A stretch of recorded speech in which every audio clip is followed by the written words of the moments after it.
ഏവർക്കും സന്തോഷത്തിൻ്റെയും സമർപ്പണത്തിൻ്റെയും ത്യാഗത്തിൻ്റെയും മാനവികതയുടെയും ഒരായിരം ബലിപെരുന്നാൾ ആശംസകൾ നേരുന്നു. ബലിപെരുന്നാൾ കേവലം ആഘോഷം മാത്രമല്ല, മറിച്ച് ത്യാഗത്തിൻ്റെയും സമർപ്പണത്തിൻ്റെയും മാനവികതയുടെയും ത്യാഗോജ്ജലമായ ജീവിതത്തിൻ്റെയും അടയാളപ്പെടുത്തലുകളാണ്. ഇബ്രാഹിം നബി അലൈഹി ഇസ്ലാമിൻ്റെയും കുടുംബത്തിൻ്റെയും ചരിത്രം ഈ ദിവസത്തിൻ്റെ അടയാളമാണ്.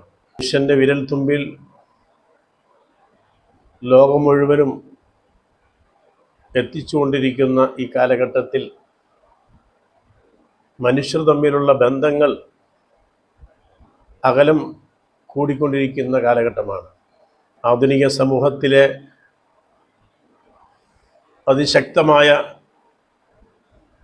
വെല്ലുവിളികളും സമ്മർദ്ദങ്ങളും നേരിടുന്ന ഈ സാഹചര്യത്തിൽ ഇബ്രാഹിം നബി അലൈഹി ഇസ്ലാമിൻ്റെ ത്യാഗവും അവിടുത്തെ ക്ഷമയും പ്രത്യാശയും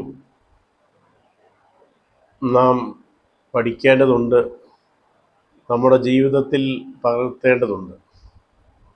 ഏത് വെല്ലുവിളികൾ വന്നാലും അവിടെ തളരാതിരിക്കാനുള്ള ആത്മബലമാണ് ഈദുൽ അദ്ഹ അഥവാ ബലിപെരുന്നാൾ നമുക്ക് നൽകുന്നത്.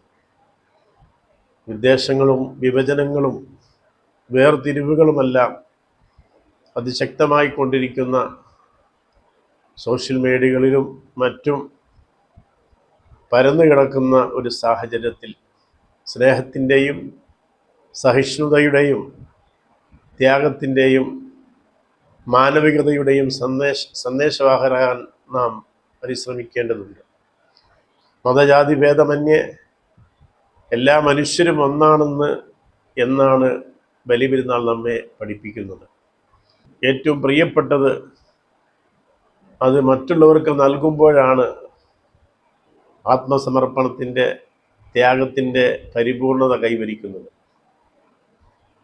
കേവലം ഭക്ഷണമോ പണമോ മാത്രമല്ല, നാം നൽകുന്ന ആശ്വാസവാക്കോ കരുതലോ നിറഞ്ഞ പുഞ്ചിരിയോ ആകാം. ഡിജിറ്റൽ സ്ക്രീനുകൾക്കപ്പുറം മനുഷ്യർ തമ്മിലുള്ള ബന്ധങ്ങളെ ശക്തിപ്പെടുത്താനുള്ളതാവട്ടെ ഇത്തരം ഈദുൽ അദ്ഹ പോലെയുള്ള ആഘോഷങ്ങൾ.